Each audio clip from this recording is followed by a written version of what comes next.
في الحقيقة هذه المناظرة لم تكن حدثا عابرا. جافيد أختر معروف منذ سنوات بمواقفه العلنية ضد الإيمان بوجود الله جل وعلا، وكان لذلك أثر واضح في زرع الشكوك والشبهات لدى شريحة من الشباب.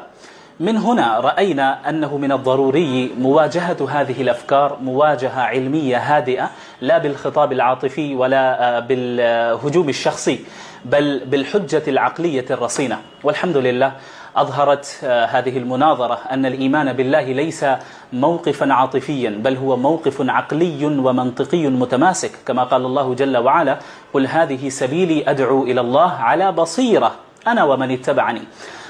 وقد لاحظنا بوضوح أن كثيرا من الناس بدأوا يعيدون التفكير بجدية في الأسس الفكرية للإلحاد، والحمد لله. وأوضح أيضا أن هناك شرذمة قليلة رمتني باتهامات عقدية باطلة زاعمة أنني أنكر علو الله جل وعلا أو أقول بخلق صفاته، وهذا كذب صريح والعياذ بالله. أسأل الله تعالى أن يعفو عنهم وعنا أجمعين وأن يجزيهم خيرا.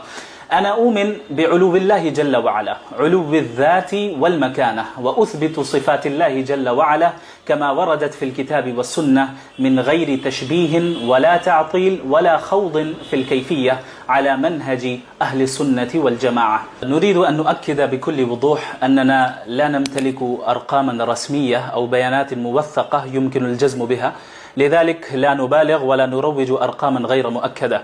ولكن ما يمكن قوله بثقة هو أننا تلقينا رسائل كثيرة من غير مسلمين ومن شباب متأثرين بالطرح الإلحادي، عبروا فيها عن زوال الشبهات وبداية رحلة البحث الصادق عن الحقيقة. وبعضهم طبعا صرحوا بالإسلام والهداية بيد الله. الظلم السياسي والقهر والمعاناة الإنسانية تترك أثرا نفسيا عميقا، وقد تدفع البعض إلى التساؤل عن معنى الحياة. ولكن يجب أن نميز بين الألم الإنساني وبين الاستنتاج الفلسفي الخاطئ، فإن وجود المعاناة لا ينافي وجود الله جل وعلا. نحن نؤمن أن هذه الدنيا دار ابتلاء، ولا يكون الابتلاء ابتلاء إلا بوجود الخير والشر معا. ثم أمامنا رؤيتان للعالم.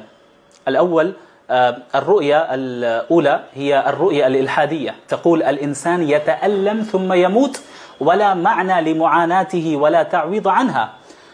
والرؤية الثانية هي الرؤية الإسلامية، تقول حتى الشوكة التي تصيب الإنسان لها أجر، وكل مظلمة لها حساب وعوض، كما قال النبي صلى الله عليه وسلم: ما يصيب المسلم من نصب ولا وصب ولا هم ولا حزن ولا أذى ولا غم حتى الشوكة يشاكها إلا كفر الله بها من خطاياه.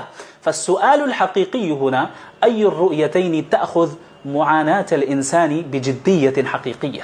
أقول لشبابنا بوضوح ومحبة: إذا ولد في ذهنك سؤال أو شبهة حول الدين، أو لم تفهم الحكمة من حكم شرعي معين، فهذا لا يعني أن الإسلام بلا إجابة، بل يعني أنك أنت لم تصل إلى الإجابة بعد. فالواجب هو البحث والقراءة وسؤال العلماء المتخصصين، لا الهروب من السؤال بإنكار الدين كله. كما يجب أن نفرق بين العلم والعلموية. العلم هو ساينس، والعلموية هو ساينتزم. الإسلام ليس ضد العلم، بل ضد العلموية، ساينتزم، الفكرة القائلة إن العلم التجريبي هو المصدر الوحيد للمعرفة، وهذا خطأ.